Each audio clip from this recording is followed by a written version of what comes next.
Sir. Welcome सलील Nair sir. मैं आपका team बिगमैन official के इंटरव्यू सेशन में आपका वेलकम करता हूं सर।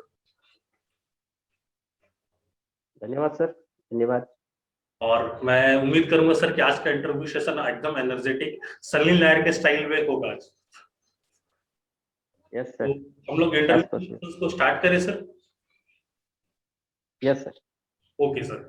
तो इंटरव्यू के सिलसिला को स्टार्ट करते हुए सर मैं सबसे पहले जानना चाहूंगा सलील नायर सर कौन है, उनका बैकग्राउंड क्या है, उनका चाइल्डहुड कैसे बीता, उनका एजुकेशन क्वालिफिकेशन, वो कहाँ से बिलोंग करने की। सलील नायर सर के बारे में हमको सारा चीज जानना है सर।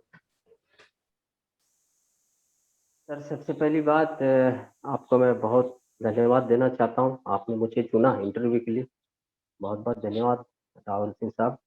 और मैं चाहता हूँ कि मेरी दुआ है आप और ऐसी मैं मीडिया में तरक्की करें और बहुत नाम कमाएं। आपके जो सेशन रहता है बहुत ज़बरदस्त रहता है, बहुत अच्छा लगा। आपने मुझको ये मेरे को अच्छा लगा कि आपने मुझको इंटरव्यू के लिए चुना, है ना?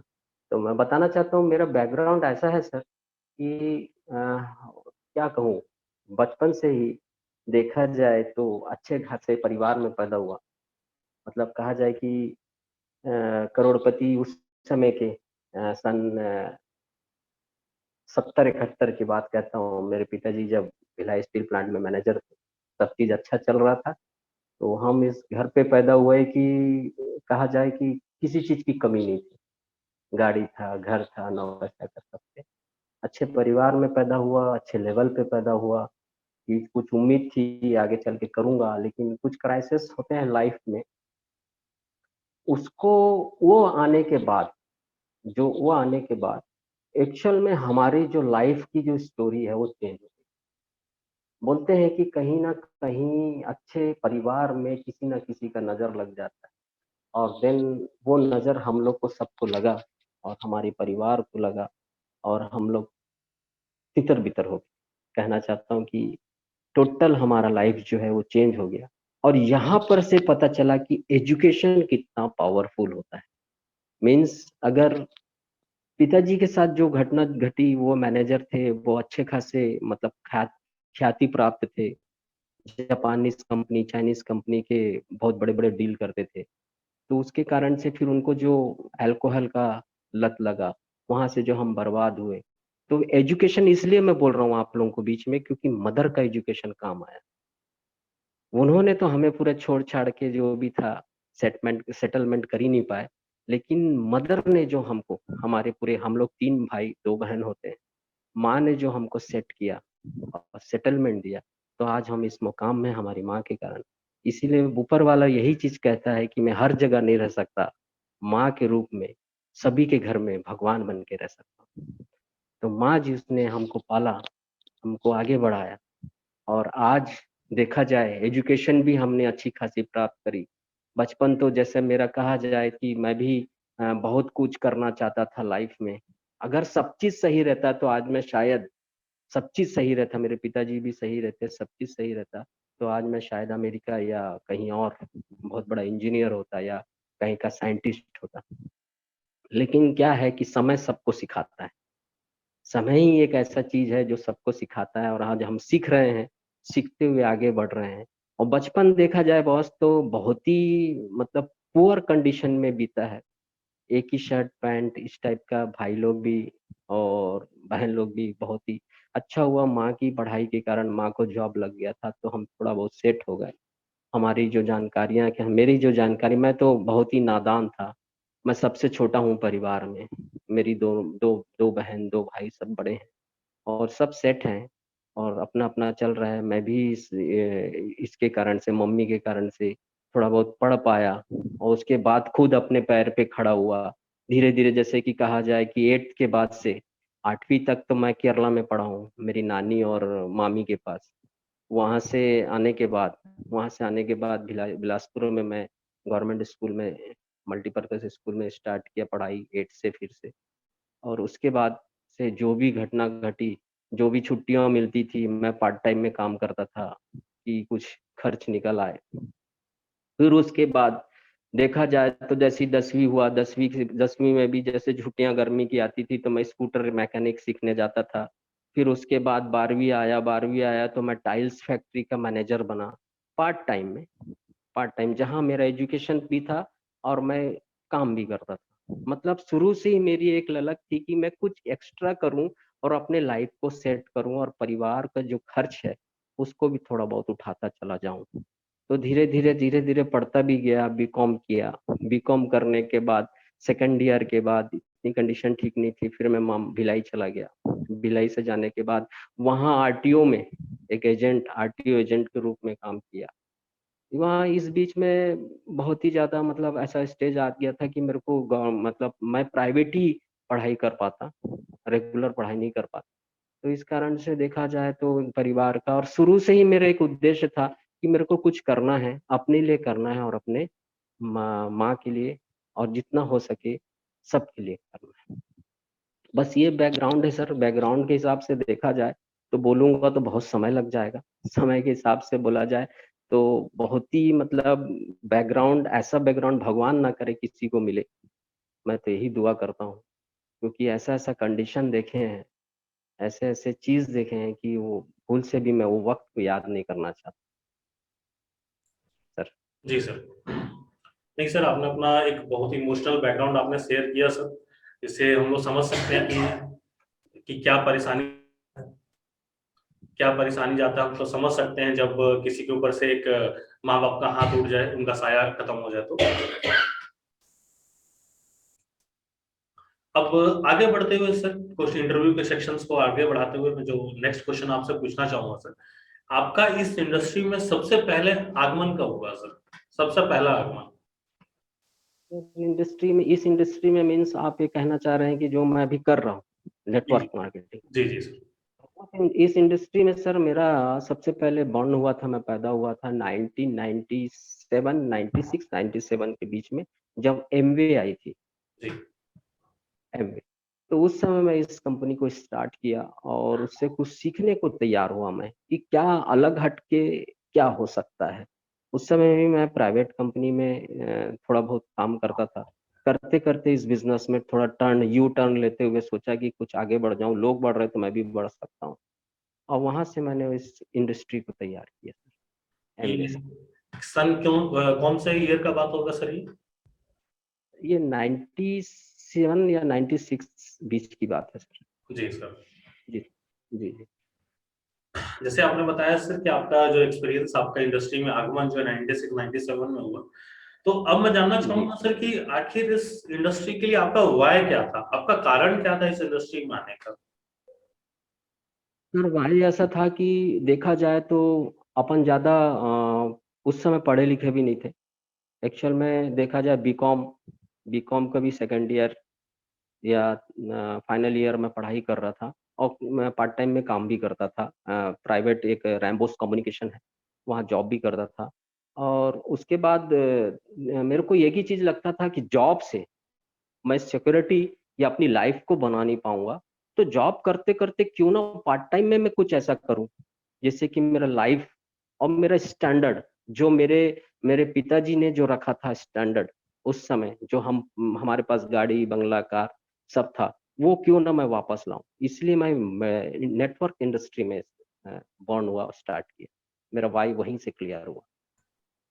मेरा एक डिजायर था कि मेरे को कुछ करना है, जी, आपका वाय था सर कि जो पिछला बीत गया उसे वापस लाना चाहते थे सर। वापस लाना है। यस। जी जी सर। अब इसी दौरान सर मैं आगे बढ़ते हुए सर आपसे ये जानना चाहूंगा, जब इंडस्ट्री पे आपका वाय क्लियर हुआ सर, तो आपने माई लाइफस्टाइल को ही क्यों चूज किया सर? सर, वाई क्लियर होने के बाद माई लाइफ स्टाइल तो मेरे लाइफ में 2015-16 एक्चुअल में तब मैं स्टार्ट किया, 16 तक शायद। तो इस बीच में मैंने वाई क्लियर करने के लिए कई कंपनियों में वाई क्लियर करना चाहा, क्योंकि एक तो एमवे था, बहुत अच्छी कंपनी थी। नेटवर्क 21 को मैं सैल्यूट करता हूँ, वहां से मेरे को सीखने को मिला। और एक्चुअल में यहाँ का जो माहौल था ना सर, हम लोग जो बिलासपुर एरिया में रहते हैं, ये हाई क्वालिटी का माहौल नहीं था। 96 97 की बात कर रहा हूँ, और प्रति व्यक्ति आय भी बहुत कम था। इसके कारण से उस पे मैं सक्सेस नहीं हो पाया। मैं कोई हाई प्रोफाइल के टाउन में नहीं रहता था, या कोई मैं जैसे बोला जाए बहुत बड़े कॉलोनी में नहीं रहता था कि मैं एमवे को अच्छे तरीके से कर सकूं। मैं रहता था एक छोटे मोटे मोहल्ला, जहां पर छावनी वाला घर, या कहा जाए कि जहाँ रोड नहीं, ऐसी जगह पे रहता था जहां मैं एमवे में सक्सेस नहीं हो पाया। और मैं देखा जाए सर, तो बहुत सारे इंडस्ट्री में मैं कदम रखा, आरसीएम में रखा, एफआईसी में रखा, स्काई इंडिया करके आया था उस पे रखा। मतलब टोटल देखा जाए तो मैंने 7 से 8 नेटवर्क मार्केटिंग पे काम किया। 7 से 8 मार्केटिंग पे काम किया अपना हर चीज, लेकिन हर दफा जीरो,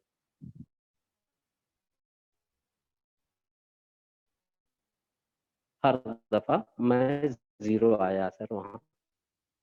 तो इसके कारण से मैं फिर सोचा कि बिल्कुल भी मेरे को ये ऐसा इस टाइप का बिजनेस नहीं करना है। अब सिर्फ मेरा कॉन्सेंट्रेट जॉब पे था कि मैं एक जॉब लूं, गवर्नमेंट जॉब लूं। गवर्नमेंट जॉब से मैं अपने आप को सेट कर पाऊंगा इस टाइप की जो, क्योंकि सर उस समय ना कोई गाइडलाइन था, ना गवर्नमेंट का सपोर्ट था। तो उस समय जितने भी मैंने प्रयास किए नेटवर्क पे सक्सेस होने के लिए, मैं जीरो ही हुआ। और 2015 के बाद अगर बताना चाहता हूँ, 2015-16 के बीच में मैंने इस इंडस्ट्री को स्टार्ट किया। अब मेरे एक अपलाइन है देवसागर साहू सर, उन्होंने मुझको, मेरा क्या बचपन से एक माइग्रेन का बीमारी था, माइग्रेन के बीमारी के कारण मैं कहीं भी जाता था, जॉब से भी जाता था प्राइवेट में, मेरा टेरिटरी था अंबिकापुर रायगढ़, मैं प्राइवेट कंपनी में था। मैं फैक्स मशीन, ऑटो टेलीफोन का रिपेयरिंग भी करता था और सेल्स भी करता था, दोनों में माहिर था मैं। तो इस टेरिटरी में कोरबा रायपुर में जाता था तो मेरे को माइग्रेन हो जाता था, क्योंकि उस समय मतलब चलना मतलब बहुत बड़ी बात होती थी, सड़क ठीक नहीं रहता था, और उसके कारण से तो मैं इस इंडस्ट्री में मतलब कहा जाए कि बहुत ही ज्यादा मतलब अच्छा ये लगा कि कुछ ना अलग हट के काम करो और इस पे सफलता। इसलिए मैं इस इंडस्ट्री, और मेरे को माइग्रेन का बीमारी जो था उसके लिए जो देवसागर साहू सर ने मुझे जो 95 करके एक सर प्रोडक्ट है माई लाइफ में, बहुत ही धांसू प्रोडक्ट है, उस प्रोडक्ट के साथ मैं यूज किया सिर्फ 3 महीना। 3 महीना यूज, सर मेरे को बोले भी नहीं थे कि इस बिजनेस में आप आओ। उन्होंने कहा सर आपको माइग्रेन है, मैं सुनता हूँ, क्योंकि मैं ग्राउंड फ्लोर पे रहता था, वो फर्स्ट फ्लोर पे रहते थे तारबार में। तो उन्होंने मुझको एक ही चीज कहा, सर इस प्रोडक्ट को यूज करो, आपका हो सकता है माइग्रेन ठीक हो, क्योंकि ये 14 बेरियों का काढ़ा है, हर एक बेरिया का अलग अलग काम है, क्या कौन सा बेरिया आप पर काम हो जाए। और आज सर मेरे को इंडस्ट्री में 5 से 6 साल हो रहा है इस इंडस्ट्री में, और आज तक माइग्रेन नहीं आया सर। इसके कारण से मैं सैल्यूट करता हूँ देवसागर सर, मेरी जिंदगी बचाए, और देवसागर सर ने मेरा हाथ थाम के आज बहुत बड़े मुकाम पर पहुंचाया। उनके साथ, मेरे साथ उनके अपलाइन कला सर ने मार्गदर्शन दिया, बहुत अच्छा लगा सर। और उनके साथ साथ मैंने एक नए जोड़ी का देखा, दोनों भाई धमाका मचाए, आशीष सर, प्रतीक सर, हमारे गॉडफादर। उसके ऊपर देखा जाए तो जिनसे सीखने को मिलता है, जिनको देख के रोंगटे खड़े हो जाते हैं, मेरे डीएच कदम सर। इतने ग्रेट ग्रेट मेरे को लाइफ में लीडर मिले सर सक्सेस होने के लिए, इसलिए मैं इस इंडस्ट्री में कदम रखा, और कदम रखते रखते रखते रखते आज सक्सेस हो रहा हूँ। जी सर। तो जैसा कि सर आपने बताया अपना कारण माई लाइफ स्टाइल में आने का, तो जैसे ही आपने सर माई लाइफ स्टाइल में करियर अपना स्टार्ट किया, अपना बिजनेस आपने स्टार्ट किया, तो मैं छोटा सा एक आपका जर्नी जर्नी जानना चाहूंगा सर, स्टार सिल्वर तक का, कि आपने स्टार सिल्वर तक के जर्नी को कैसे पूरा किया और कैसा क्या ये जर्नी कैसा रहा आपका। देखा जाए तो स्टार सिल्वर की एक जर्नी थी, लेकिन हमें तो यही सिखाया गया था हमारे अपलाइन के द्वारा, पहले अपनी जड़ें मजबूत कर लो। जड़ें मतलब जो भी बिजनेस होता है उसमें ORG 1 ORG 2, ये 2 लेग पे पहले काम कर लो। जितनी जड़ मजबूत होंगी उतना कारवां आपका बनेगा। फिर मैंने धीरे धीरे, मैंने स्टार सिल्वर भी कब बना मैं आपको बताना चाहता हूँ। मैं star silver STC state team coordinator जब हुआ, तब मैंने तीसरा लेग स्टार्ट किया, और तीसरा लेग स्टार्ट करने के बाद उस पे वर्क चालू किया। तब तक मैं स्टेसी तक अपने जितने भी टीम ORG 1 ORG 2 थे उस पर वर्क कर रहा था, और अपने थर्ड लाइन पे भी वर्क कर रहा था, और धीरे धीरे धीरे धीरे करके स्टार सिल्वर बना। एक्चुअल में मेरे को स्टार सिल्वर बनना भी इसलिए था सर, क्योंकि 12% सिर्फ 2 लेग पे आ रहे थे, और कभी कभी तो आते भी नहीं थे, क्योंकि मैचिंग नहीं होगा तो नहीं आएगा। अगर मैं स्टार सिल्वर बन जाता हूं और मेरा अगर लॉयल्टी बोनस कंप्लीट हो जाता है और किसी हफ्ते अगर मेरा 12% नहीं भी बनता है, तो लॉयल्टी बोनस और हफ्ते का, मान लीजिए हफ्ते में 4 हफ्ता होता है, 4 हफ्ते में 3 हफ्ता ही हमारा 12% आया, एक हफ्ता नहीं आया, तो वो लॉयल्टी बोनस कवर कर जाता है। इसके कारण से मैंने स्टार सिल्वर को एक माध्यम बनाया, क्योंकि मैं सर जहां भी जाता था, जहां भी मीटिंग लेने जाता था, मेरा टेरिटरी अगर आप देखना चाहते हो, नानघाट है, भाटापारा है, अंबिकापुर तक था, तो मैं ये बहुत बड़े बड़े जगह जाता था, तो ऐसे ही नहीं जाता था सर, कार जाती थी, मेरे दोस्त की कार, जयप्रकाश एक्का ने कार लिया, उस कार में जाता था, लेकिन पेट्रोल तो हम ही को भराना पड़ता था, है ना। इसके कारण से स्टार सिल्वर को हमने किया कि एक्स्ट्रा इनकम आए तो हम वहां से दे सके, भुगतान कर। ओके सर, आपने अपने स्टार सिल्वर को जर्नी को बताया सर कि जैसे आपने पहले सबसे पहले अपने दोनों लेग्स को मजबूत किया, जड़ों को मजबूत किया, उसके बाद आपने अपना तनाव हमला चालू किया सर। जी जी। अब आगे बढ़ते हुए सर मैं आपसे ये जानना चाहूंगा, जैसे आपने बताया आपका स्टार्टिंग एमवे जैसे फॉरेन कंपनीज के साथ स्टार्ट हुआ था, जिन्होंने खासकर इंडिया में नेटवर्क मार्केटिंग का कॉन्सेप्ट लाने वाली शायद वही थी, है ना। कौन सा? तो मैं जानना चाहूंगा सर, आज आपके पास कई कंपनीज का एक्सपीरियंस है सर, तो मैं जानना चाहूंगा इंडियन डायरेक्ट सेलिंग कंपनी और फॉरेन डायरेक्ट सेलिंग कंपनी के बीच में सबसे बड़ा डिफरेंस क्या हो रहा है आज एक इंडियन इंडियन पर्सन के लिए सर। मैं देखना चाह रहा हूँ सर, आज के जमाने में देखा हूँ मैं, कई लोगों की ये मानसिकता रहती है, हम लोग जहां भी प्लान देना चाहते हैं, एंड में एक ही चीज पूछता है आदमी, ये कंपनी कहाँ का है। अगर हम इसी को बोल देते हैं फॉरेन का है, तो उसको एक एक्सक्यूज बन जाता है हमारे साथ नहीं काम करने का। अरे यार, हमारा पैसा तो फॉरेन चला जाएगा, और फॉरेन में किस टाइप के प्रोडक्ट बनते हैं, R&D उसका है कि नहीं। तो इस टाइप के कारण से मैंने यही चीज सोचा कि माई लाइफ स्टाइल, सबसे पहले मैंने सर्वे किया कि माई लाइफ स्टाइल कहाँ की है। बेसिकली मैं केरला का रहने वाला हूँ और आयुर्वेद को अच्छे से जानता हूँ, और चेन्नई और केरला के बेस पे ये कंपनी जो आई, DBA नारायणन सर के बारे में पढ़ा, जब मैं देखा, ये भी एक साउथ इंडियन सर हैं, ये भी बहुत अच्छे से इसको मतलब मैनेज कर रहे हो, बहुत बड़े साइंटिस्ट हैं, इनके पैनल के तहत, और इंडियन कंपनी है, इंडिया में पैसा रहेगा, तो लोगों को एक्सक्यूज का मौका ही नहीं मिलता। इसके कारण से मैंने इस बिजनेस को बहुत ही ज्यादा लाइक किया। जी सर, तो ये था मतलब आपका बताने का मतलब सर कि फॉरेन और इंडियन में क्या डिफरेंस हो जाता है एक इंडियन पर्सन के लिए। जी जी। जी सर। तो सर अब जैसे कि हम लोग आपके बारे में लगभग बहुत सा चीज जान गए हैं सर, तो अब हम लोग इंडस्ट्री रिलेटेड जो ऑब्जेक्शंस या कुछ क्वेश्चंस है सर, उनकी ओर आगे बढ़ते हैं सर। जरूर। तो मेरा सबसे पहला बिजनेस रिलेटेड क्वेश्चन आपसे ये है सर कि जब हम लोग कहीं पे जाते हैं सर, किन्हीं को प्लान बताने, प्रोडक्ट बताने या कोई भी चीज बताने जाते हैं, तो सामने वाला हमें मना कर देता है या हमें एक्सेप्ट नहीं करता, हमारे सिस्टम को एक्सेप्ट नहीं करता है, तो वहां पर सर हमें क्या करना चाहिए। सर वहां पर मैंने एक ही चीज देखा, मेरे साथ भी बहुत चीज, ये जो क्वेश्चन आपके पास आया, मेरे साथ भी बहुत शुरू शुरू में ये हुआ था। तो हमको तो एक ही चीज सिखाया गया था सर, जैसे ये मना करे तो पहले मना की कारण, जो मना कर रहा है उससे ये कारण पूछे कि क्यों मना कर रहा है। कारण होते हैं सर, क्योंकि आज के डेट में मैं बताना चाहता हूँ, बहुत लोग मनी लॉन्ड्रिंग, कि आप आज 1 पैसा दो, हम 2 पैसा देंगे, इसके कारण से इस बिजनेस को बदनाम करके रखे थे डायरेक्ट सेल को।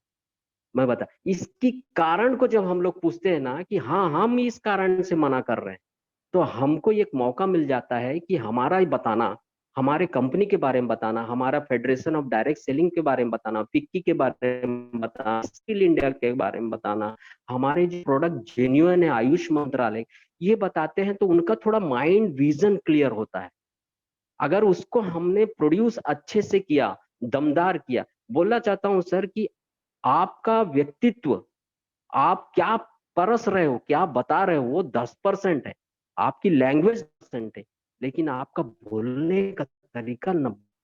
तो वो प्रभाव के कारण से वो आदमी जो मना करता है, डेफिनेट 90% 80% तो एग्री हो जाता है, ठीक है यार तुम बताओ क्या है।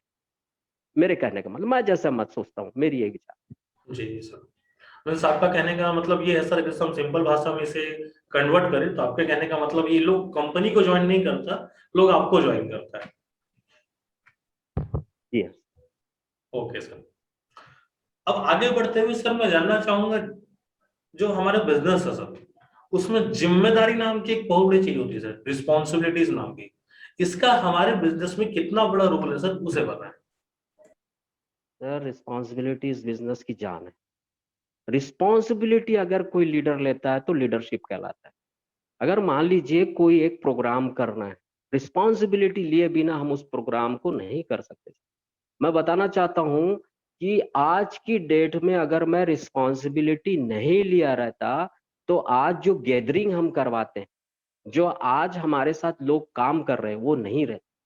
बिना रिस्पॉन्सिबिलिटी के ना लाइफ चलती है, ना बिजनेस चलता है, ना नौकरी चलती है, ना पार्ट टाइम जॉब चलता है।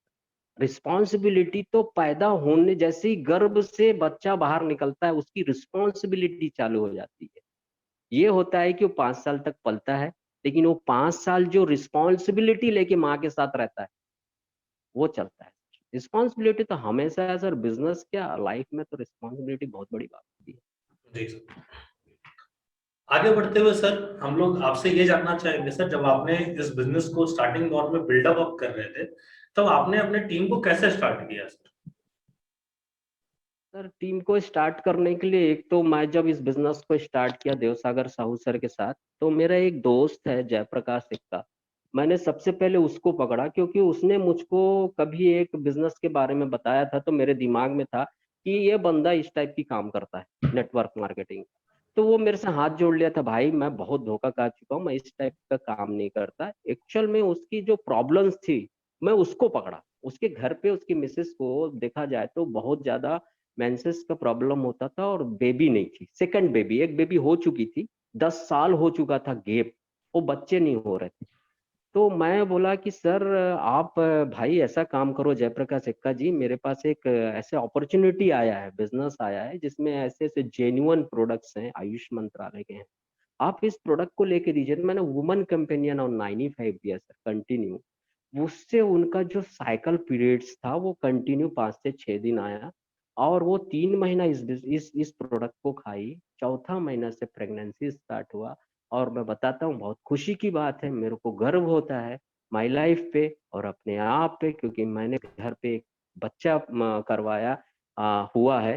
तो वो 4 किलो की नॉर्मल डिलीवरी बच्चा पैदा हुआ। बहुत बहुत ही मतलब अचीवमेंट मेरा वहां से, पॉजिटिविटी जो चालू हुआ ना सर, आज तक मेरे अंदर नेगेटिविटी नहीं है, जी सर। बताना चाहता ये आपने सर एक ऑर्गेनाइजेशन का बात की है सर, एक ऑर्गेनाइजेशन के हूँ। जी बारे में हम और जानना चाहेंगे सर। हाँ। तो दूसरी ऑर्गेनाइजेशन में मैं आपको एक बताना चाहता हूँ, मेरी मम्मी जो मैंने बताया कि एजुकेशन थी, साइंस में थी, तो वो नर्स की नौकरी करती थी डॉक्टर अरोरा के यहाँ। जी। तो डॉक्टर अरोरा के बाद वहाँ डॉक्टर धीर ने उसको ऑर्थोपेडिक धीर ने चालू किया, डॉक्टर धीर ने। तो वहाँ एक जैसे एक्सरे मशीन को चलाने वाले बंदे को टीबी हो गया, लखन निषाद, लखन नाम के एक बंदे, वो मम्मी के साथ अच्छा टच था, तो बोली मेरी मम्मी उसको बोली कि मेरा बेटा ऐसा ऐसा काम करता है, 95 टू ले, वो 14 बेरिया वाला है। मेरी मम्मी भी प्रमोट करी तो वो उसने लिया। विद इन 3 मंथ सर उसका टीवी ठीक हुआ। वो टीवी को ठीक होने के किस कौन देख रहा था वहां पर? Anaesthesia mister MD anaesthesia doctor Mukesh Valecha ji आते थे। मुकेश वलेचा देखे कि अरे ये बंदा तो पहले से अच्छा दिख रहा है, तुम क्या लेते हो? तो उन्होंने कहा कि मैं ये चीज लेता हूँ सर 95, जो कमला सिस्टर, मेरे मम्मी का नाम कमला सिस्टर का लड़का ही करता है, तो उसको बुलाओ बोले। तो मैं गया। तो वो उस समय एक डॉक्टर है हमारे यहाँ दयालबंद में, भूल रहा हूँ मैं, अभीर शर्मा, वो ऑपरेट होके चेन्नई से आए थे, वो बिस्तर पे थे। तो डॉक्टर मुकेश वाले साहब बिना ज्वाइन किए उस प्रोडक्ट को दिए 95 को, जो वो बिस्तर से नहीं उठ पा रहे थे। विद इन ना 3 डेज वो बिस्तर से उठ के ओपीडी में उपचार करने के लिए गए थे। तो डॉक्टर मुकेश वलेचा का भी एकदम दिमाग खुल गया कि यार प्रोडक्ट में तो दम है। फिर डॉक्टर मुकेश वलेचा ज्वाइन किए, उनके नीचे डॉक्टर बुधिया आए, डॉक्टर अंजलि गुप्ता, ये सारे के सारे डॉक्टरों का जब लिस्ट आया ना सर, तो बिजनेस अपने आप पॉजिटिविटी में बिल्डअप होने लगा। जी सर। ये था कारोबार सेकंड वर्ग। जी सर। सर इतने बड़े टीम को डेवलप करने के लिए सर आपने लिस्ट बिल्डिंग किया होगा सर। हाँ जी सर। ये लिस्ट बिल्डिंग आप कैसे करते थे सर, उसे जरा हमको समझाइए। लिस्ट बिल्डिंग के लिए ये चीज होता है सर, जैसे कि मैं जिससे भी मिलता हूँ, आप मेरे स्वभाव को जानते ही होंगे, मैं जिससे भी मिलता हूँ उससे कभी भी मुस्कुरा के ही मिलता हूँ। और मुस्कुराना एक थेरेपी है, एक मेडिसिन है। लोगों के लिए, क्योंकि आज के युग में कोई मुस्कुराता हुआ नहीं दिखता सर, सब स्ट्रेस में दिखते हैं। और मैं अपने बारे में बताऊंगा सर तो बहुत लंबी कहानी हो जाएगी। जितना दुख मेरे अंदर है उतना सुख मैं चेहरे से लोगों को देना चाहता हूँ। और इसके कारण से जितने भी मेरे फ्रेंड्स आए, फ्रेंड्स के फ्रेंड्स आए, और जितने लीडर्स जो मेरे साथ आए, जैसे जयप्रकाश एक्का, उसके टीम, उसके लोग के साथ मैंने काम स्टार्ट किया झारखंड में। मैं झारखंड में जाके 3 दिन रहा, वहां बिल्डअप किया बिजनेस को। जैसे कि मुकेश वलेचा सर आए, मुकेश वलेचा सर के साथ मैं रवेश बंजारे सर को डेवलप किया। रवेश बंजारा सर की टीम के साथ टॉप चंद, ये ऐसे जितने टीम है उसके साथ डेवलप किया। जेपी एक्का सर आए, जेपी एक्का सर के साथ विकास तलवार जी है, उनके टीम को मैं बलौदा बाजार, अंबिकापुर, पेंड्रा में डेवलप किया। तो ये सब सर टीम के साथ काम कर करके उनके टीम को बढ़ाने का, सिर्फ अपना नहीं, उनके टीम को बढ़ा बढ़ा के मैंने इसको बिजनेस को स्टार्टअप किया और लिस्ट बिल्डअप किया। जी सर, लिस्ट बिल्डिंग के कुछ हमें भी टिप्स दीजिए सर, आपने किस टिप्स को अपनाया लिस्ट बिल्डिंग के लिए? लिस्ट बिल्डिंग का एक ही टिप्स है सर, बताना चाहता हूँ। मैंने अपने गुरुदेव से सीखा हुआ है, के आर साहू सर से और देवसागर साहू सर से। उन्होंने एक ही चीज कहा है कि लिस्ट बिल्डअप के लिए आपको एकमात्र यही करना है, जिस एरिया पे आप जा रहे हो, आपके जो दोस्त हैं उसके दोस्त के दोस्त से मिलो। और कोई बंदा अगर आपके साथ बिल्डअप हुआ है, एसोसिएट हुआ है उस एरिया का, उससे बोलो कि 20 का जो फार्मूला उन्होंने मुझे दिया, 20 लोगों का लिस्ट बना कर रखो, उस 20 लोगों से तुम हमको मिलाओ। इस तरीके से लिस्ट बिल्डअप करते करते हमने आज, ये नहीं है कि सिर्फ मैंने अपने लिस्ट पे काम किया, मैं लिस्ट रेफरेंस पे भी काम करता हूँ। जैसे मेरी मम्मी, मम्मी कोई किसी को रेफरेंस देती है तो उस रेफरेंस के कॉल पे भी काम कर। जैसे डॉक्टर्स लोग ज्वाइन किए, डॉक्टर्स लोग तो इसको कर नहीं सकते सर, जगह जगह जाके उनके डॉक्टरों के लिस्ट पर भी काम करना एक लिस्ट बिल्डअप करने का काम है। और उसको लिस्ट बनाना ही नहीं सर, उसको अपग्रेड करते हुए चलना। आज 4 है तो 8 होना चाहिए, 8 है तो 16 होना चाहिए, 16 है तो 32 होना चाहिए। इस काम पर मैंने लिस्ट बिल्डअप किया और ये रिजल्ट आज आपके सामने। जी सर, अब मैं जानना चाहूंगा सर, जैसे आपने लिस्ट बिल्डिंग के ऊपर जब बात किया, आपने अपना तरीका बताया, तो लिस्ट बिल्डिंग के बाद जब प्लान शो हो जाता है सर, या उनके साथ हमारे बिजनेस को लेकर डिस्कशन हो जाता है, तो उसके बाद एक चीज और बचता है सर, जिसे हम लोग फॉलो अप बोलते हैं। ये आपका क्या तरीका था सर फॉलो अप करने का? फॉलो अप करने का सर, जो बोलते हैं सर, अपने दिमाग से बिल्कुल काम मत, अपलाइन वही बोलते हैं, जी हम जो बोलते हैं। इसीलिए कहा गया है कि ऊपर पूछो कैसे, नीचे बताओ ऐसे, बीच में कमाओ पैसे। ये सिद्धांत पे काम किया हमने, फॉलो अप किया। उन्होंने एक ही चीज कहा, जब भी आप अगर किसी को प्लान दे रहे हो, 24 आवर्स या 48 आवर, जो 24 में क्लोज हो गया, नहीं हो पाया तो 48 आवर्स में आप उसको कॉल करके क्लोज करने का काम करो। बिजनेस में क्लोजिंग लाना ही इंपॉर्टेंट है, बिजनेस में आईडी लगाना इंपॉर्टेंट नहीं है। जब तक आपके पास आईडी लगाने का पैसा हमको कंपनी नहीं देती, क्लोजिंग जब तक नहीं आएगा तब तक हमारे पास कमीशन भी नहीं आने वाला। तो यही चीज सिखाया गया, क्लोजिंग मेन इंपॉर्टेंट है। अगर आप 48 आवर्स तक, सही में सर इस सिद्धांत को मैंने नहीं अपनाया एक जगह, मैं वहां घाटे का सौदा कर रहा हूँ तखतपुर में। मैं एक्चुअल में मेरे दिमाग से उड़ गया था, 48 घंटे के अंदर मैंने उसकी अपनाया। 3 दिन बाद मैं उसको कॉल करता हूँ तो वो बंदा यहाँ से जा चुका था, नहीं तो मेरा 2.5 लाख रुपए से क्लोजिंग हो रहा था वो बंदा। तो ये 48 आवर्स का मैंने जो, उस दिन से मैंने कान पकड़ लिया कि 48 घंटा मतलब 24 से 48 घंटे में हमको फॉलोअप लेना है, मतलब लेना है और उसको क्लोजिंग करना। जी सर, अब आगे बढ़ते हुए सर, मैंने आपका जितना मैं आपको जान रहा हूँ उस हिसाब से मेरा आपसे एक क्वेश्चन है सर, कि आपने अपने लाइफ में बहुत बड़े बड़े प्रॉब्लम्स को हैंडल किया है सर, सर, लेकिन सर हर प्रॉब्लम से आप ओवरकम कैसे कर लेते हैं, और ओवरकम करने के बाद वही मुस्कुराता हुआ चेहरा, वही सुनील नायर सर जो हमें पहले मिलते थे, वही हमेशा मिलते हैं? सर ये सब आप लोग जितने दोस्त लोग हैं, आप जितने अपलाइन हैं, इनके कारण से मुस्कुराना पड़ता है। और एक चीज बता दूं सर, लाइफ में मैंने बहुत टर्निंग पॉइंट देखा है सर। मैं बेसिकली क्लास 5th में था, मेरे आंख का एक्सीडेंट हुआ था। मेरे एक आंख की पुतलियां जो है आधा डैमेज है, मेरे को एक तरफ से बिल्कुल दिखाई नहीं देता। लेकिन जिसने मुझको मारा था उसको भी हमारे परिवार वालों ने कुछ नहीं कहा, क्योंकि उसने एक्सेप्ट किया मैं किसी और को पत्थर मार रहा था, आपके बेटे को लग गया। तो मैं बचपन से यही चीज सीखा कि किसी से लड़ाई झगड़ा करना ही नहीं, परिवार वाले नहीं करे। एक्चुअल में क्या होता है ना, जब अपना बचपना रहता है, जो चीज हम सीखते हैं, हाथ उठाना या गाली देना, वो हमारे परिवार में था ही नहीं। और आज तक झेलना झेलना मतलब, समझ रहे होंगे आप, कि टोटल आपको सहना है। तो वही सहते सहते आज सर इस मुकाम पर पहुंचा। 12 साल की उम्र था सर, मैं बताना चाहता हूँ मेरे बेटे का, जब देहांत हुआ 24 दिसंबर 2017 को, मैं संडे के दिन अपने यही माई लाइफ स्टाइल की होटल प्रीत में मीटिंग की तैयारी करने निकला था। मैं घर से निकला, मुझको उसी ने हेलमेट दिया जो मेरे को छोड़ के गया है, हेलमेट दिया। तो मैं, मेरे को बाय बाय किया, मैं चला गया। एक्चुअल में वो दिन मेरे लिए सर बहुत ही बड़ा दुख का दिन है, मेरे पूरे टीम के लिए दुख का दिन है।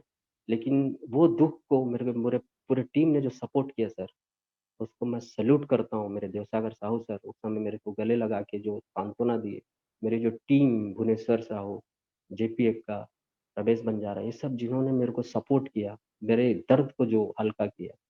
12 साल की उम्र में मेरा बेटा खेलते खेलते हैंग हो गया था, मैं उसको बचा भी नहीं पाया। जब घर में वापस आया खाना खाने के लिए, कि मीटिंग की तैयारी हो गई, खाना खाने जाता हूँ करके, जब खाना खाने लंच में आया, तब तक सर पूरा मेरे घर का इतिहास ही बदल गया था। मेरा बच्चा खड़े खड़े खेलते खेलते हैंग हो गया था और जा चुका था।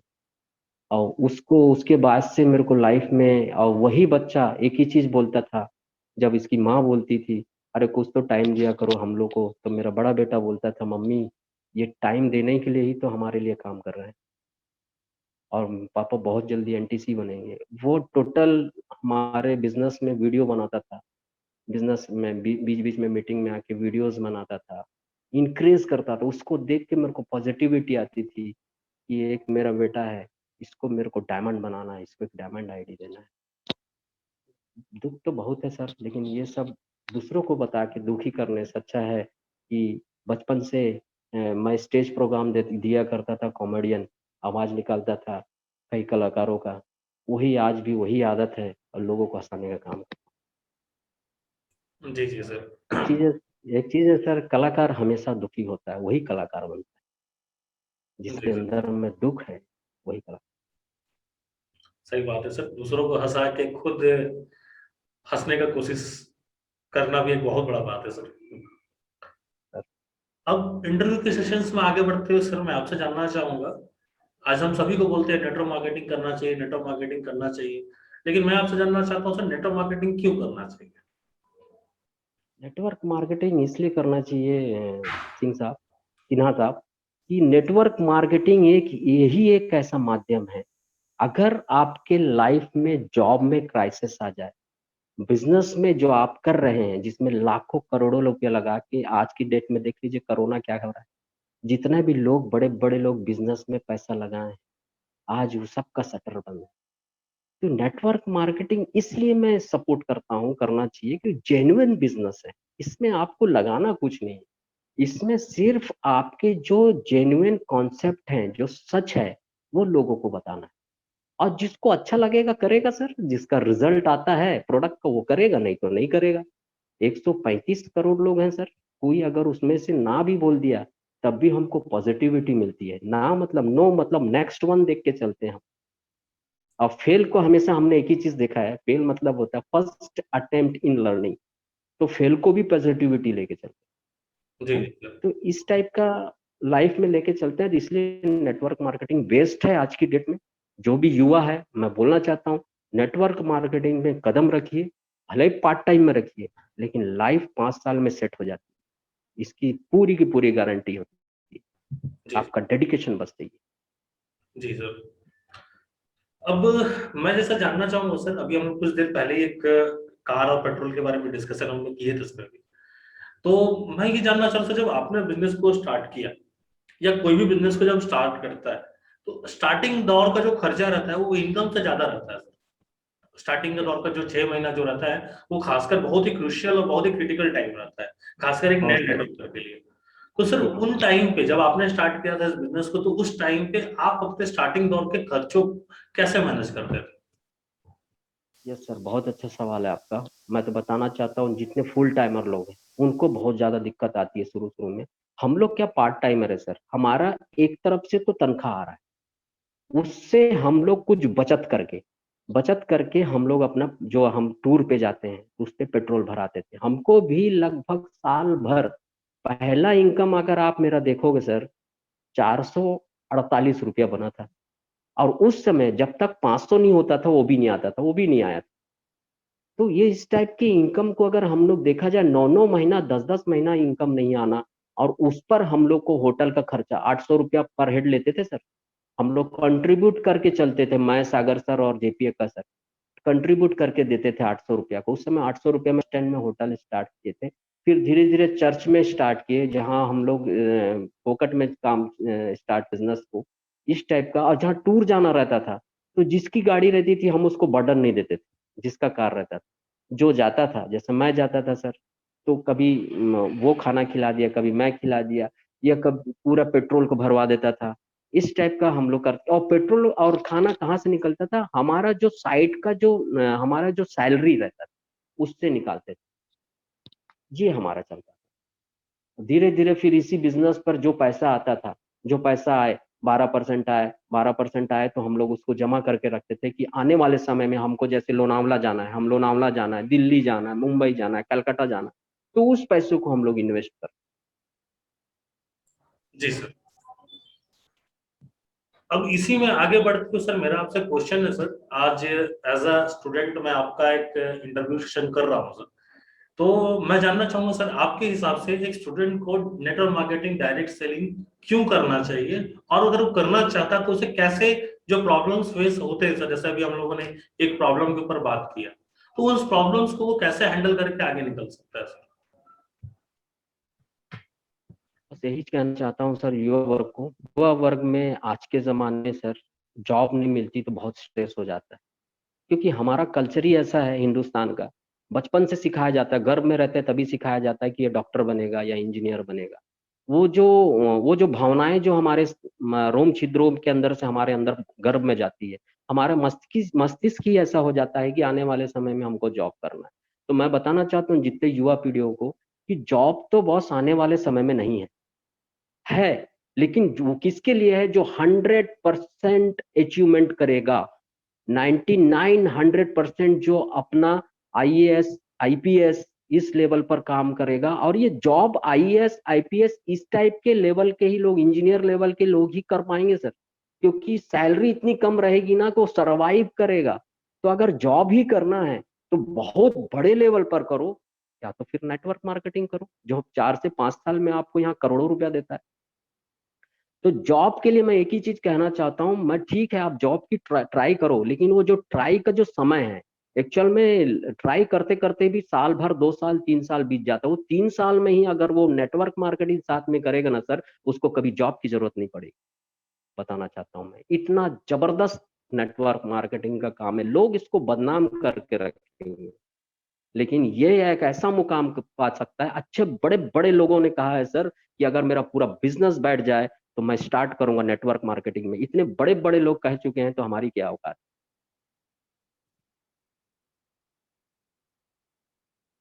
Yes sir. ओके सर, तो जैसा कि सर आपने बताया कि स्टूडेंट्स को जो है डायरेक्ट सेलिंग को करने के लिए क्या करना चाहिए और क्यों करना चाहिए सर, उससे भी आपने बताया सर। अब मेरा आपसे अगला क्वेश्चन है सर, रूरल एरियाज में बिजनेस का क्या स्कोप है वहां के लोगों के लिए? रूरल एरियाज में गांव वालों के लिए, जी सर। गांव वालों गांव वालों के लिए एक ही है सर, ये डायरेक्ट सेल का काम बहुत अच्छा है। क्योंकि गांव में जो खेतियां होती हैं आजकल, देखिए सर मैं आपको एक चीज बताना चाहता हूँ। जो खेत खलिहान के लोग हैं, जिनके पास किसान हैं, किसान लोग क्या करते हैं, ज्यादा आय कमाने के लिए या बहुत ज्यादा मैं प्रोडक्शन करूं करके यूरिया ज्यादा डालते हैं। यूरिया डाल तो रहे हैं, वो यूरिया को खुद भी खा रहे हैं और दूसरे को भी खिला रहे हैं। तो हमारी अंदर की रोग प्रतिरोधक क्षमता कम हो रही है, उल्टा हम बीमार पड़ रहे हैं। और तीसरा हम ये बताना चाहते हैं कि अगर वो नेटवर्क मार्केटिंग के थ्रू इस बिजनेस में अपने खेत खलियान और गांव के एरिया में हमारे साथ काम करता है, हमारे इंडिया एग्रो के साथ काम करता है, तो जितना उसको यूरिया डालना है, मान लीजिए 1 एकड़ में 5 बोरी डाल रहा है, तो हमारे प्रोडक्ट के साथ उसकी क्षमता जो है लगभग 90% कम हो जाती है। और ऑर्गेनिक जो शरीर में जो 90% ज्यादा जहर जा रहा था, उसके कारण से लोग बीमार पड़ रहे थे, वो ठीक होना चालू हो जाता। इसके कारण से जितने भी नेटवर्क मार्केटिंग के जो प्रोडक्ट्स हैं, इसीलिए देखा जाए तो हर एक नेटवर्क मार्केटिंग वाले लोग कृषि से संबंधित, क्योंकि वो गांव एरिया में भी ले जाना, कृषि से संबंधित प्रोडक्ट जरूर रखते हैं। और सबसे बेस्ट प्रोडक्ट महावीर इंडस्ट्री का जो हमारे पास इंडिया ग्रो के नाम से है। इसके कारण से लोग बहुत अच्छे तरीके से नेटवर्क मार्केटिंग और बहुत अच्छे तरीके से गांव गांव एरिया में भी इस बिजनेस को कर सकते हैं। और गांव के एरिया में सर लोग बीमार तो पड़ते ही हैं। हमारा प्रोडक्ट तो 20 रुपए से लेके 2500 रुपए तक है, हर एक घर का प्रोडक्ट है। तो हम इस बिजनेस को सबको बता सकते हैं। हम लोग प्रोडक्ट सेल करने का काम नहीं करते, हम लोग कॉन्सेप्ट बताने का काम करते हैं। कॉन्सेप्ट अगर उनको सही पड़ता है तो करिए सर, आपका वेलकम। जी सर। अब इसी सेशन में सर आगे बढ़ते हुए सर मैं जानना चाहूंगा, हम अपने आप को आपके जैसे अट्रैक्टिव कैसे बनाए कि जो सर लोग हमारे साथ आना चाहे। सर मेरे से ज्यादा अट्रैक्टिव आप हैं। नहीं सर। मैं तो कहीं भी नहीं मैं तो कहीं भी नहीं हूँ। मैं बताना चाहता हूँ सर, अट्रैक्टिव अपने आप को नहीं बनाती सर, अट्रैक्टिव टीम बनाता है। टीम अच्छी रहे ना सर, तो आपका स्ट्रेस नहीं रहेगा, और स्ट्रेस नहीं रहेगा तो अट्रैक्टिव आप ऑलरेडी रहोगे, मुस्कुराते हुए रहो। टीम को बिल्डअप करना बहुत बड़ी बात है सर। अपने बच्चों को आप संभाल सकते हो, लेकिन टीम को संभालने, टीम में अलग अलग विचारधारा के लोग रहते हैं। अगर आप मुस्कुराए नहीं और किसी और को देख के मुस्कुरा लिए तो वो लीडर नाराज हो जाता है, अरे देखा था भाव बढ़ गए। मतलब ये एक माहौल को नहीं समझता आदमी। और अट्रैक्टिव बनने के लिए सबको साथ लेके चलना पड़ता है सर, और ये पॉसिबल नहीं है। जब टीम बढ़ती है ना, तो ये पॉसिबल नहीं। मैं कहना चाहता हूँ कि हमारे जब हम नागपुर जाते हैं, हमारे कलर सर, हमारे देवसागर साहब, हमको तो नजर हमको पूछते तक नहीं सर, हमको पूछते तक नहीं, इसका मतलब क्या हुआ, वो हमको हृदय में नहीं रखते, रखते हैं। उसी प्रकार से लोगों को समझना पड़ेगा, है ना। अट्रैक्शन क्या है? अट्रैक्शन अपने अंदर की क्वालिटी को आपको बरकरार रखना पड़ेगा, जब आदमी अट्रैक्शन होगा। जी सर। अब आपसे मैं सर बिजनेस का एक और क्वेश्चन जानना चाहूंगा, जो हमारे 4 बेसिक का हिस्सा होता है। इनविटेशन का आप कौन सा तरीका अपनाते थे सर? इनविटेशन का एक सिंपल तरीका है सर, बहुत अच्छा तरीका है। मैं यही चीज कहा, मैं अपने दिमाग से काम नहीं करता, मेरे जो ऊपर वाले लेवल के लोग बोलते हैं मैं उस पर काम करता हूँ। इनविटेशन जबरदस्त चीज है सर, सबसे बेहतरीन चीज है इनविटेशन। अगर आप किसी को इनविटेट करना चाहते हैं, घर पे बुलाना चाहते हैं, तो मुंह पे गुड़ कहा जाता है। अगर सही है मुंह, तो संसार में सब चीज सही है। आपका इनविटेशन करने का तरीका इतना बोल्ड होना चाहिए, इतना प्यारा होना चाहिए कि जो नहीं भी आने, नफरत भी आपसे जो करता हो, वो आदमी भी आपके घर आए। इसको कला को बोलते हैं, इनविटेशन करने का कला। ये कला सर सिर्फ सिंपली यही है कि आपको मधुर वाणी बोलना पड़ेगा। आपके हृदय में मैल है, आपके हृदय में भले उस व्यक्ति के लिए मैल है, लेकिन उस मैल को आपको अलग हटाकर रख के उसका वेलकम करना ही इनविटेशन आपको। क्योंकि सर आप अगर इस बिजनेस को करना चाहते हैं और इस बिजनेस को डेवलप करना चाहते हैं, तो आपका इनविटेशन आपकी मधुर वाणी से होनी चाहिए, नहीं तो आप सक्सेस नहीं हो पाओगे। सबसे बेस्ट है पॉलिसी है इनविटेशन का। जी सर। अब जैसे सर आपने बताया इन्विटेशन के ऊपर सर, तो एक प्रॉब्लम सर, मेरा पर्सनल प्रॉब्लम आपके साथ मैं शेयर करूंगा, और चाहूंगा कि आप मुझे सर उसका एक बेटर आंसर मुझे दे पाए, कि जिससे आने वाले टाइम पे प्रॉब्लम मेरे साथ ना रहे। सर हम लोग एक स्टूडेंट कैटेगरी के भी बिजनेस में है सर, हम स्टूडेंट्स हैं, तो हमारे जितने भी लिस्ट, मैक्सिमम लिस्ट जो होते हैं वो स्टूडेंट्स के ही होते हैं।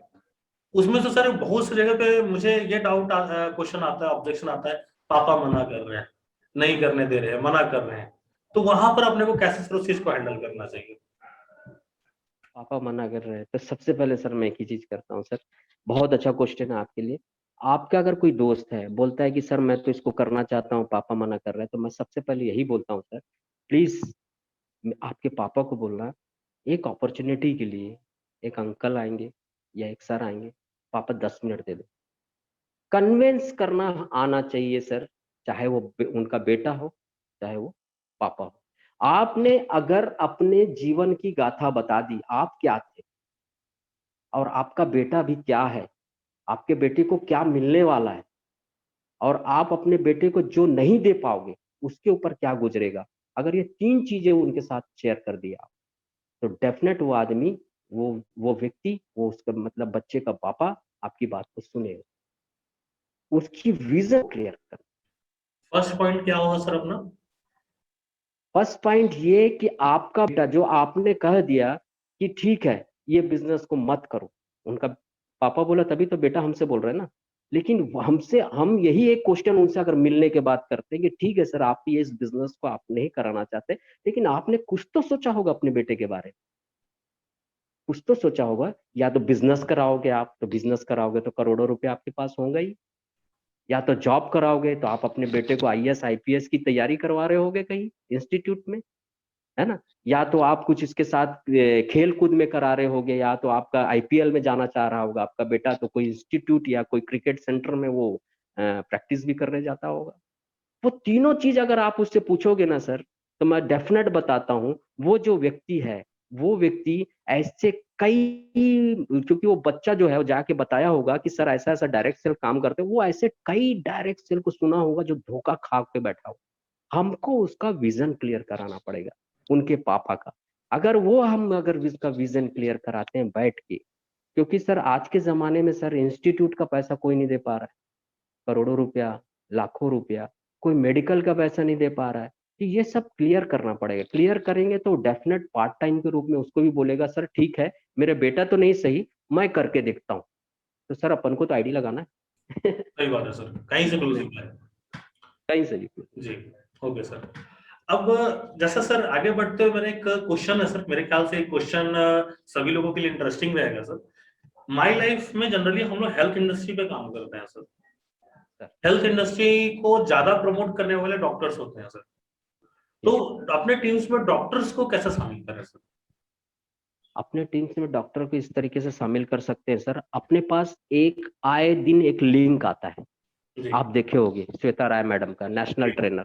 तो अपन को एडिफिकेशन करना पड़ेगा सर। डॉक्टर से बड़ा एडिफिकेशन अगर हमने कर दिया ना, तो डॉक्टर डेफिनेट उस पर। देखिए आज के डेट में जितना भी हमारे पास लिंक आता है श्वेता राय मैडम का, हम हर एक डॉक्टर को पास भेजते हैं। जैसे अंजलि गुप्ता मैडम डेफिनेट देखती है, वो देखती है।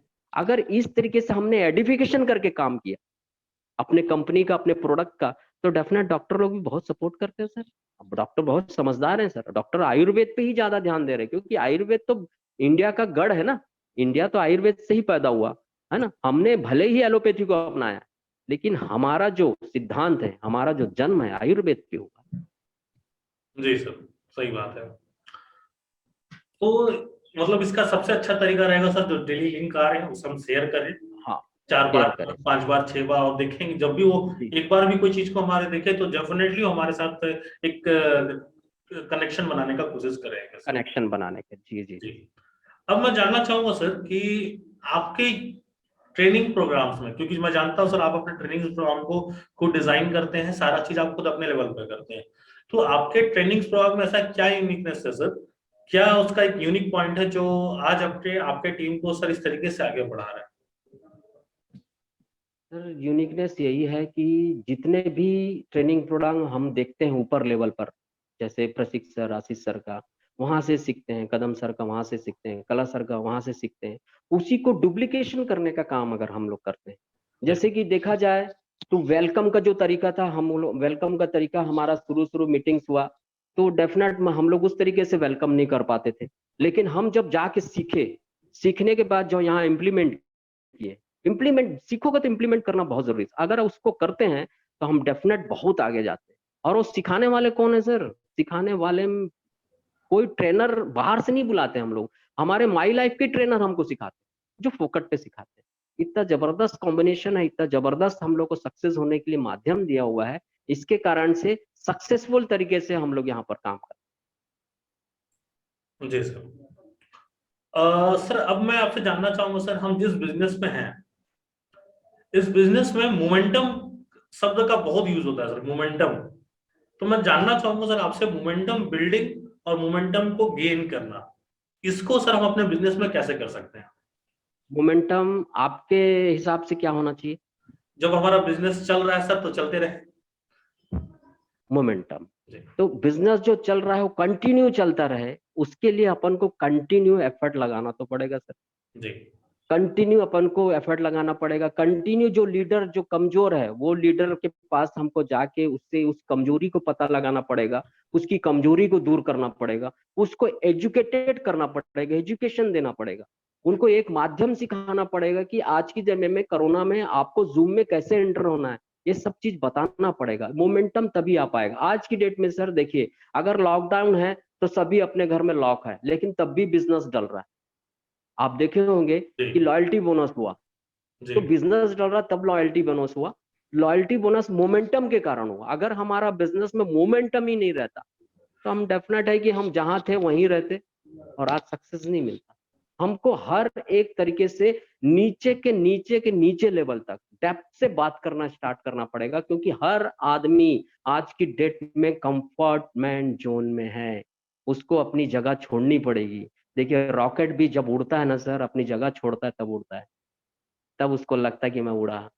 हर इंसान को अपना कंफर्ट जोन को छोड़ के आगे बढ़ना ही पड़ेगा, चाहे वो हेलीकॉप्टर हो, चाहे प्लेन हो, चाहे इंसान हो। कंफर्ट जोन अगर, और आज की डेट में कोई कंफर्ट जोन छोड़ नहीं पा रहा है सर। कंफर्ट जोन छोड़ने का एक ही तरीका है, जूम मीटिंग, वेबिनार। इस पे हम लोग जो ट्रेनिंग ले रहे हैं, इस पे जो हम लोग स्लाइड्स भेज रहे हैं, इस पे जो हम लोग लोगों को बता रहे हैं, जैसे कल देवसागर साहू सर ने एक तो बहुत अच्छा कोरोना के लिए प्रोडक्ट डाला, मैं उनको 27 लोगों को भेजा, जिसमें से 5 लोग एग्री हो गए। तो 6 पंचे 30, 6,000 का प्रोडक्ट है सर, 30,000 का बिजनेस हुआ। तो इस टाइप के प्रोडक्ट को, इस टाइप के मोमेंट को हमको चेंज वाइज के हिसाब से चेंज करके चलना। जी सर। अब धीरे धीरे सर हम लोग अपने इंटरव्यू सेशंस के लास्ट एंडिंग तरफ चल रहे हैं सर। तो उसी में सर मेरा आपसे अगला क्वेश्चन है सर कि ट्रस्ट बिल्डिंग का क्या प्रोसेस है सर? सर ट्रस्ट अगर बिल्डिंग कराना है ना सर, तो सबसे पहले अपने आप को लोगों के सामने में ट्रस्ट पैदा करना पड़ेगा। अगर आप ही के अंदर वो ट्रस्ट नाम का चीज नहीं है तो आप ट्रस्ट की कोई बिल्डिंग पैदा नहीं कर सकते। जी अगर आप ही ने अपने डाउनलाइन के सामने में अपने अपलाइन को ही कुछ ना भला और अनभला कर दिया, तो वो जो प्रोड्यूस हो रहा है नीचे, जो ट्रस्ट हो रहा है कि हम हमारे अपलाइन को ऐसा बोलते हैं तो हम भी अपने अपलाइन को ऐसा, ये ट्रस्ट बिल्डिंग का पूरा लफड़ा वहीं बंद हो जाता है। ट्रस्ट बिल्डिंग के लिए खुद अपने आप को एक ट्रस्ट करो, अपने आप पर विश्वास करो, अपने आप पर ये पैदा करना पड़ेगा। डेफिनेट आपके डाउनलाइन में होगा, डेफिनेट ऊपर लेवल पर जाएगा कि ये आदमी मेरे पर ट्रस्ट कर। ट्रस्ट बहुत ही बड़ा इंपॉर्टेंट है सक्सेस के लिए। नहीं तो अपन, ट्रस्ट बिल्डिंग तो बहुत बड़ा इमारत है सर, जिसकी नींव अनगिनत करोड़ों अरबों खाइयों के नीचे दबी हुई है, जहां पर से वो डेवलप होके आता है और उसको तुरंत आदमी अनट्रस्ट करके सही अनसक्सेस हो जाता जी सर। अगला क्वेश्चन सर मेरा आपसे ये है कि हमें अपने लेवल पे किन प्रिंसिपल्स को फॉलो करना चाहिए इस बिजनेस को बिल्डअप करने के लिए? है। सिर्फ एक ही प्रिंसिपल है सर, मैं आपको बताता हूँ जो मैंने सीखा कदम सर से। इस बिजनेस पे विश्वास करो, इस प्रोडक्ट पे विश्वास करो, और अपने डाउनलाइन पे विश्वास करो, और अपने अपलाइन पे विश्वास करो। और जितना फंड आ रहा है, जो भी जिसका फंड है उसकी आईडी पर आप चढ़ाओ, और डेफिनेट आपको सक्सेस मिलेगा। और जिस प्रोडक्ट पे आपने यूज किया है और जो जेन्युइन चीज है, जो है वही बताओ। ये नहीं कि जो आदमी मर रहा था हमने 95 दिया और जिंदा हो गया। इस टाइप की फॉल्स बात करके बिजनेस को कोलैप्स किया जा सकता है। जो सही चीज है वो बताओगे तो डेफिनेट आदमी विश्वास करके हमारे साथ बिल्डअप हो सकता है। जैसा कि सर आपने प्रिंसिपल्स के ऊपर हमें समझाया सर, आपने ट्रस्ट के ऊपर समझाया कि ट्रस्ट बिल्डिंग का क्या प्रोसेस होता है। मैं जानना चाहूंगा सर, रिलेशन बिल्डिंग का ये प्रोसेस आप हमें समझाएं। रिलेशन तो बहुत अच्छा मेंटेन करता हूँ सर मैं, जी चाहे मेरे जितने भी डाउनलाइन है या अपलाइन है। मैं भले ही सर आधा रोटी खा लूंगा, लेकिन मेरी टीम को मैं पूरी रोटी खिलाऊं। वो आप चाहे किसी से भी, आप, मैं आपकी बहुत सारे लोगों से इंटरव्यू करवाऊंगा अभी, जी सर। जितने हैं हमारे टीम के, जी सर। उनसे भी आप पूछ सकते हैं। ये जो रिलेशनशिप है ना सर, लाइफ में मरते दम तक काम आती है। हम पैदा होते हैं और 4 कंधे में जाते हैं। ये रिलेशन ही है जो बीच का हमको सफर करने देता है। अगर इस रिलेशन में थोड़ी सी खटास हो जाए तो लाइफ ब्रेक हो जाती है, और थोड़ी सी मिठास हो जाए तो वहाँ शुगर नहीं लगता, वहाँ शुगर की प्रॉब्लम नहीं आती, और वो लाइफ बहुत अच्छे तरीके से चलने लगती। तो रिलेशन सर सबसे मेन चीज है, चाहे वो वाइफ के साथ हो, चाहे वो भाई के साथ हो, चाहे वो लाइफ लाइन के साथ हो, चाहे वो अपलाइन के साथ हो, वहां पर हमें हमेशा ही अच्छे तरीके से रिलेशन मेंटेन करके चलना है। सक्सेस और सफलता और बिजनेस, ये तीनों चीज पर ये रिलेशन बहुत बड़ा एक रीढ़ की हड्डी है जो काम आती जी सर। जैसा सर हम लोग अगला क्वेश्चन मेरा आपसे ये रहेगा कि हम लोग सर एक डायरेक्ट सेलिंग जो बिजनेस में, डायरेक्ट सेलिंग में हम प्रोडक्ट भी बेच सकते हैं, हम अपने लेवल पे भी काम कर सकते हैं, लेकिन मैं जानना चाहूंगा टीम का क्या इंपॉर्टेंस है सर डायरेक्ट सेलिंग में। है। डायरेक्ट सेलिंग में टीम का बहुत बड़ा इंपॉर्टेंस है सर। बाप रे, टीम नहीं तो डायरेक्ट सेलिंग है ही नहीं। आप अकेला आदमी कितना बड़ा पहाड़ फोड़ पाओगे सर। हैं, साथी हाथ बढ़ाना ये तो बचपन से सुनते आए। एक अगर थक जाए तो दूसरा हाथ बढ़ाना, है ना। तो ये जो डायरेक्ट सेलिंग में अगर टीम अगर आपका नहीं है तो आप डायरेक्ट सेलर नहीं हो। टीम डेवलपमेंट होने के लिए डायरेक्ट सेल में बहुत बड़ा माध्यम है। आपकी वो हार्ट है, जान है शरीर का टीम। अगर टीम नहीं तो आप डायरेक्ट सेलर बिल्कुल नहीं। और टीम को डेवलप करने के लिए आपको हमेशा टीम के साथ बने रहना पड़ेगा। ये है डायरेक्ट सेल। और जी सर। टीम को डेवलप करने के लिए आपको सिर्फ उनको एक मार्गदर्शक बन के चलना है। जिस प्रकार से महाभारत में श्री कृष्ण ने अर्जुन के लिए मार्गदर्शक बना, उसी प्रकार से आज की डेट में डाउनलाइन के लिए आप कृष्ण हो, वो अर्जुन है। वो कई बाधाओं को, कोई क्वेश्चन को आपको पढ़ेंगे, लेकिन विराट रूप आप ही को दिखाना पड़ेगा, तब जाके आप करें। जी सर। अब जैसा सर हम लोग जानते हैं आज आपके पास इस इंडस्ट्री का 20-22 साल का एक्सपीरियंस से ज्यादा हो गया है सर। 96-97 मतलब 23-24 साल का एक्सपीरियंस आज आपके पास है सर इस बिजनेस को लेके। तो मैं चाहूंगा सर आप हम लोग को कुछ ऐसा टिप्स बताइए सर जो बहुत ही यूनिक हो प्रोडक्ट को प्रमोट करने के लिए, प्रोडक्ट्स को सेल करने के लिए, ऑनलाइन ऑफलाइन दोनों सर। ओके सर, आपको बताना चाहता हूँ सबसे पहले ऑफलाइन के लिए। मैं सर जब भी कोई मीटिंग पे गया, कई लोगों ने मैंने क्रिटिसाइज भी किया। कई लोग डाउनलाइन के लोग भी बोलते सर ऐसा बोलते हैं करके, सर को ऐसा नहीं बोलना चाहिए। लेकिन सबसे यूनिक पॉइंट है सर ये, अगर आपका कोई भी प्रोडक्ट है सर, जैसे सिन्हा साहब आप ही, जी कोई चीज अच्छा लगेगा तो दोबारा लोगे। जी तो मैं भी यही चीज बोलता हूँ सर, अगर मेरा प्रोडक्ट है, आज की डेट में आप हर जगह से धोखा खा के बैठे हो, अगर मेरा प्रोडक्ट है, रिजल्ट आता है, तो आप करिए, मेरे साथ एसोसिएट होइए, या मेरे बिजनेस को रिपर्चेस करिए, पुनः पुनः मेरे से लीजिए। अगर नहीं आता है तो मत लीजिए। और हमारे प्रोडक्ट ना सर हमारे सम्मान को बढ़ाते हैं, हमारी इज्जत को बढ़ाते हैं। इतने अच्छे प्रोडक्ट्स हैं, किसी भी प्रोडक्ट को आप किसी को भी दे दो सर, मेरे को आज तक कभी किसी का भी रिजल्ट नेगेटिविटी नहीं आया, नेगेटिव कोई बोला ही नहीं। और जिसने एक महाभिंगराज तेल के लिए बोला था, मैं उस दिन बताया था आपको, नागेश करके, उसको विटामिन ए की कमी थी सर, इसीलिए उसकी बाल झड़ रही थी। मैंने टेस्ट करवाया, और टेस्ट आने के बाद पता चला कि महाभिंगराज क्यों नहीं काम कर रहा है। फिर हमने फिर न्यूट्री लाइफ दिया उनको, क्योंकि हमारे सारे विटामिन उस प्रोडक्ट पर है। और देखिए डेफिनेट रिजल्ट अच्छा आ रहा है। जी तो सर। प्रोडक्ट को अपन को ज्यादा चढ़ बढ़ के बताना पड़ेगा। और बताना इसलिए पड़ेगा क्योंकि प्रोडक्ट है ही है चढ़ बढ़ के, हमसे अच्छा तो प्रोडक्ट जी है सर। ना। आज हम बता रहे, कल प्रोडक्ट हमारी इज्जत को बताता सही बात है सर। है। अगला मेरा क्वेश्चन आपसे ये सर, आपसे पर्सनल क्वेश्चन है, आपके फैमिली ने आपको कैसे हेल्प किया इस बिजनेस के लिए सर? सर इसका तो 100% क्रेडिट जाता है मेरी वाइफ को।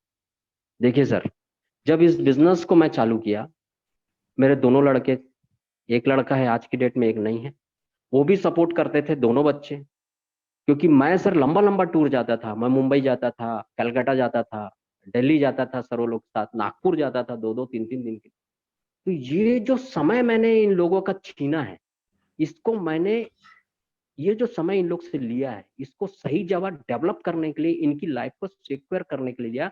जो इस बात को मेरी वाइफ टीचर है, गवर्नमेंट टीचर है, वो अच्छे से समझती थी कि ये जो कर रहे हैं आने वाले समय में हमारे और हमारे जो परिवार, उनको सेट करने के लिए कर रहे हैं। और उसका बहुत बड़ा सपोर्ट है मेरी वाइफ इस बिजनेस को डेवलप करने के लिए। वो खुद इस बिजनेस में स्टार्ट करी है, और आज डीटीसी लेवल पर होने वाली है, डिस्ट्रिक्ट टीम कोऑर्डिनेटर होने वाली। उन्होंने खुद स्टार्ट किया, मेरे को भी वो प्रमोट करती है। मेरे से कई लोगों की जहाँ समस्या होती है उसको सुलझाने का काम करती है प्रोडक्ट के बारे में। तो बताना चाहता हूँ ये मेरे को ऊपर वाले का आशीर्वाद है। मैं कई घरों में देखा हूँ, कई लीडरों को देखा हूँ, वाइफ उसकी पूरी नेगेटिव होती है, लेकिन मेरे यहाँ पॉजिटिविटी ऊपर वालों का आशीर्वाद, अपलाइन का आशीर्वाद और आप जैसे दोस्तों का आशीर्वाद है, जो वाइफ भी मेरे साथ चढ़ बढ़ के काम कर रही है। अब आपसे सर आपके एक्सपीरियंस पे मैं क्वेश्चन जगह करना चाहूंगा सर कि आज आपको इस इंडस्ट्री में करीबन 24-25 साल का एक्सपीरियंस हो गया sir. Future of direct selling in India क्या है सर? बहुत जबरदस्त है सर। आने वाले 50 साल जो इस इंडस्ट्री में कदम रखा जो बंदा, वो 7 पीढ़ी को पैसे से अपना भोजन कर सकता है, भले ही उस 7 पीढ़ी नौकरी मत करे, बिजनेस मत करे। लेकिन माई लाइफ किस कारण, माई लाइफ में 3 आईडी लगाने के कारण मैं आपको बता दूं, वो आदमी आज की डेट में अपने हर पीढ़ी को सेट करने का काम कर रहा है। आज की उसकी ये अपनी पीढ़ी होगी, उनके बच्चे की पीढ़ी आएगी, उनके बच्चे के बच्चे, ये 7 पीढ़ी को सेट करने का कारण सिर्फ नेटवर्क मार्केटिंग और डायरेक्ट सेल है, जो आने वाले समय में डेफिनेट इतना सक्सेसफुल तरीके से चलेगा कि हर आदमी के पास BMW, मर्सिडीज जो सपने होते हैं वो एक्चुअल में होता हुआ दिखेगा।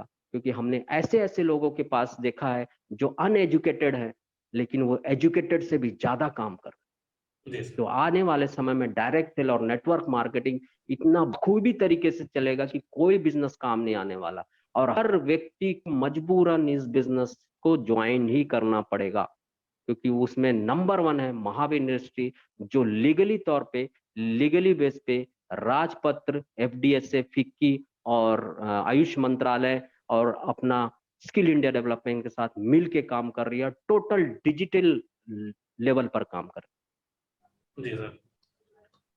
और जैसा कि सर हम लोग पिछले कुछ मिनटों से कुछ इंटरव्यू के सेशंस को हम लोग बढ़ते जा रहे हैं सर, और इसी पे सर हम लोग लास्ट क्वेश्चन आज का इंटरव्यू का करने वाले हैं सर, जो आपसे आपके इनकम को लेकर पर्सनल क्वेश्चन रहेगा सर, जिससे लोगों को मोटिवेशन जाएगा जरूर, कि इनको ये इनकम मिल सकता है तो हमें भी इनकम आ सकता है। तो मैं जानना चाहूंगा सर, आपका आज तक का माई लाइफस्टाइल से हाईएस्ट वीकली और मंथली पे आउट सर?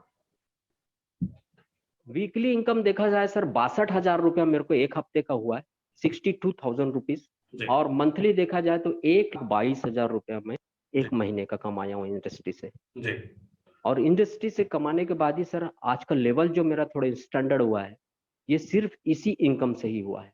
हमारी सैलरी इतनी गवर्नमेंट नहीं देती सर जो हम अपने ड्रीम को फुलफिल कर सके। आज 2 घर है सर, और कार है, और इस टाइप से सर अब आप लोगों की दुआ है तो महल भी बन जाएगा। जरूर जरूर सर। और आज का इंटरव्यू सेशन में सर आपने हमें बहुत ही अपना कीमती टाइम दिया सर, इसके लिए सबसे पहले मैं आपका धन्यवाद करना चाहूंगा सर, क्योंकि अभी बहुत रिपर्चेस का आपका मतलब टाइम आपका लग रहा है, लेकिन फिर भी आपने सर हमें अपना टाइम दिया सर, इसके लिए मैं टीम बिग बैंग की तरफ से सर आपका बहुत बहुत धन्यवाद देना चाहूंगा सर। और साथ ही चाहूंगा कि आप हमारी टीम बिग बैंग का जो इनिशिएटिव है सर, उसके लिए सर कुछ बोले सर, हमारे लिए कुछ और गाइडलाइंस दें सर। आपका टीम, मैं पहले बहुत था सर जब आपने इंटरव्यू लिया था कलश सर का कि टीम बिग बैंग, लेकिन मेरे को पता था वो उनका प्रोप्राइटर कौन है।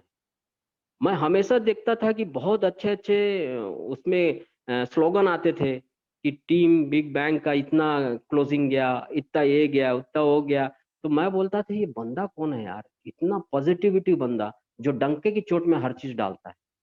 और जब मैं इंटरव्यू देखा सर का तो मैं बोला आपका वो सुनाई दे रहा था आवाज, फिर आप मेरे को एक बार भिलाई मिले तो मैं आप ही से इंट्रोड्यूस होना रहा था कि मैं बोल आप ही हो के राहुल सिन्हा सर करके। लेकिन हम लोग उस हौच पौच में जहाँ देख भी रहे थे कि खाने की लाइन ऐसी लगी थी कि वहाँ खाना ही नहीं खा पाए थे हम लोग। तो हम लोग की मुलाकात नहीं हो पाई। देखिए भगवान का आशीर्वाद था, ऊपर वाले को मिलाना था, तो हम लोग को जूम के जरिए से देवसागर साहू सर के जरिए से आपको हमको मिला दिए। और एक बहुत अच्छे व्यक्तित्व के इंसान है, और मैं आपको सैल्यूट करता हूं कि आप मीडिया लेवल को बहुत आगे ले जाना चाहते हैं।